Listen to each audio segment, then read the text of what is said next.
Chers auditeurs, bonsoir et bienvenue pour cette nouvelle émission de rentrée du Parole à notre évêque sur RCF Limousin. Je suis en présence de Monseigneur Pierre-Antoine Bozo, notre évêque, qui est avec nous pour faire un retour sur l'actualité. Bonsoir Monseigneur. Bonsoir Marie-Flore. Alors Monseigneur, dans cette première émission de rentrée, je vous propose de revenir un peu sur les sujets qui ont rythmé la période estivale, et avec les nombreux pèlerinages et les camps auxquels vous avez pu également assister. Quel est le bilan que vous faites de cet été ? C'est un bilan ensoleillé, positif évidemment. C'est un moment vraiment très propice pour se ressourcer. C'est important de s'arrêter aussi, de changer de rythme. Donc les vacances sont toujours bienvenues. Alors en disant cela, je pense à tous ceux qui n'ont pas de vacances, qui n'ont pas la possibilité de partir. Je sais qu'il y a des gens seuls, des gens sans moyens, des gens qui sont restés chez eux. Et ça fait aussi partie de ce dont je me suis réjoui, c'est que beaucoup de chrétiens sont attentifs à ceux qui sont seuls, vont visiter des personnes isolées, des personnes âgées. Donc ça, c'est aussi ce que permettent les vacances.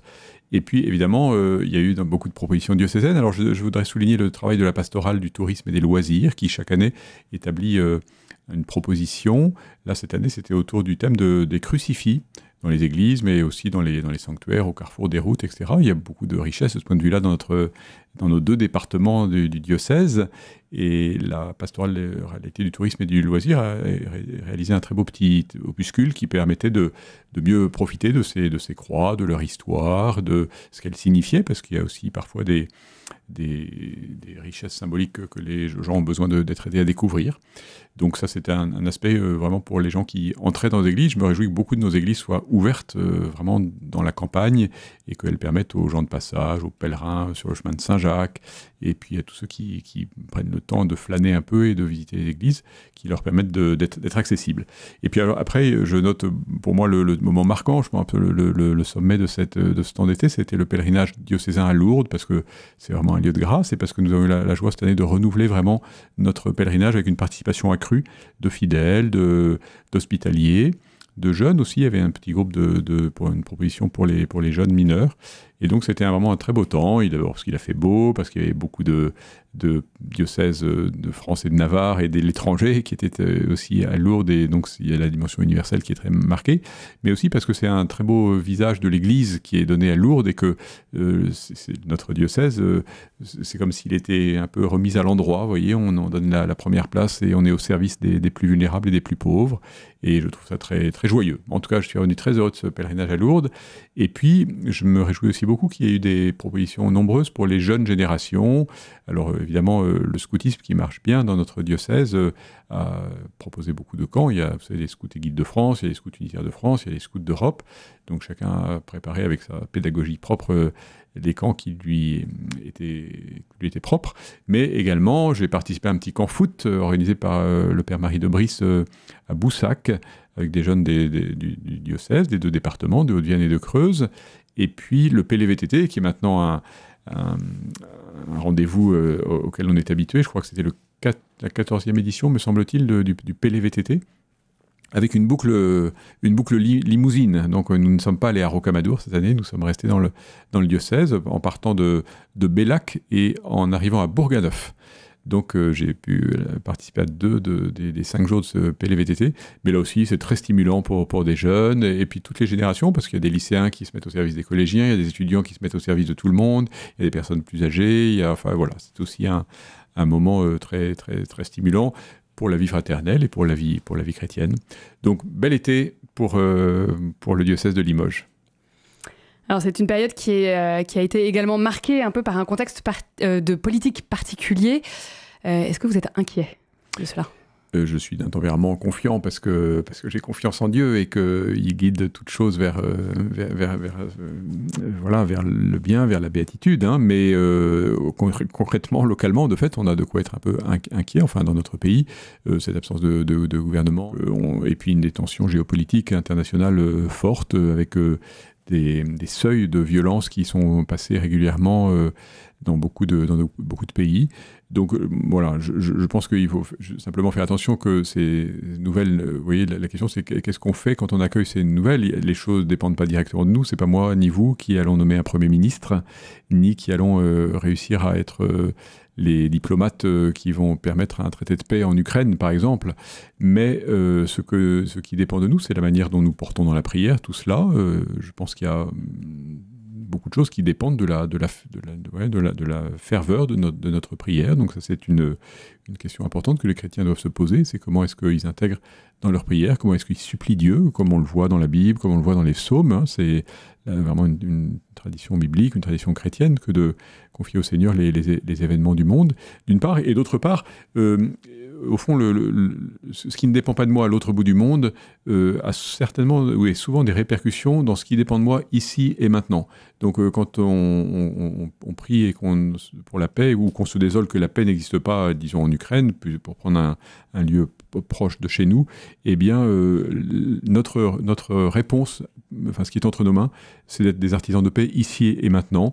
Donc j'invite les chrétiens, les catholiques du diocèse, à répondre, vous voyez, à un petit peu cette inquiétude par un engagement renouvelé, vraiment dans une vie sainte qui prenne soin des autres. C'est ce qui dépend de nous, la prière et le souci des autres. Alors en ce qui concerne notre diocèse, vous démarrez cette rentrée avec de bonnes nouvelles et des axes pastoraux pour cette nouvelle année. Vous en parlez dans une lettre aux diocésains qui a été publiée la semaine dernière. Pouvez-vous un peu nous en parler et présenter un peu ces axes? Oui, j'ai pris l'habitude d'écrire cette petite lettre très, très brève en début de chaque année pour donner un petit peu la couleur et puis donner des informations à destination des diocésains. C'est vraiment à destination de tout public. Et donc, je trouve intéressant que les deux marques de cette année pour l'Église universelle, c'est-à-dire le synode romain qui va se tenir à Rome au mois d'octobre, la deuxième session de ce synode romain sur la synodalité, et puis l'ouverture d'une année jubilaire en 2025, comme tous les 25 ans, donc après le grand jubilé de l'an 2000, eh bien, nous avons ce jubilé 2025 à des déclinaisons locales. Chez nous, il y a un travail synodal sur l'organisation et la vie de notre diocèse, le découpage des paroisses, l'organisation des mouvements et services. Et puis nous vivons le jubilé aussi localement. Le jubilé, c'est vraiment un temps de grâce, un temps de conversion qui nous est donné. Vous savez, dans la tradition biblique, c'est le moment où on remet les dettes. Eh bien, c'est une espèce de reset, vous voyez, de la vie chrétienne. On se remet en vérité devant le Seigneur, on lui demande la grâce de la conversion, on fait des démarches vraiment des démarches pénitentielles, on demande pardon. Voilà. Alors, la grande marque habituelle du jubilé, c'est le pèlerinage. Alors, cette année, ce sera beaucoup des pèlerinages à Rome qui sont proposés dans le diocèse pour les prêtres, pour tous les chrétiens qui le souhaitent, avec les 5 diocèses de notre province ecclésiastique de Poitiers, et puis pour les confréries, un jubilé des confréries, donc ce serait heureux que les confréries puissent participer à ce grand jubilé à Rome. Voilà. Et puis il y aura aussi beaucoup de propositions locales qui seront données au niveau des paroisses ou des doyennés, mais donc c'est vraiment un temps de grâce dont il nous faut profiter, ne pas passer à côté. Alors vous évoquez également dans votre lettre l'arrivée de 2 nouvelles communautés sur notre diocèse, la première sur le plateau et la deuxième à la cathédrale. Alors est-ce que vous pouvez nous les présenter? Oui, alors sur le plateau de Millevaches, c'est la communauté de la Mission de France, alors qui est arrivée déjà progressivement depuis l'an dernier, mais qui va commencer vraiment son rythme de croisière, puisque maintenant il y aura 2 prêtres et un diacre. Bientôt le diacre sera ordonné prêtre, donc le 7 décembre prochain à Aubusson, Julien sera ordonné prêtre, et donc c'est quand même très heureux pour nous d'accueillir 3 prêtres de cette communauté de la Mission de France, qui sont la spécificité, c'est que ce sont des prêtres au travail, donc ils ont un travail professionnel dans le maraîchage, le bus de transport scolaire, et puis l'aide à la personne, pour ces 3 prêtres, et ils témoignent de leur foi dans leur travail, dans leur manière d'être, et puis en dehors de leur vie professionnelle, ils s'engagent évidemment beaucoup dans les lieux de leur vie et dans la vie ecclésiale locale. Donc ce sera aussi un renfort pour les prêtres des paroisses qui sont liées au plateau de Millevaches.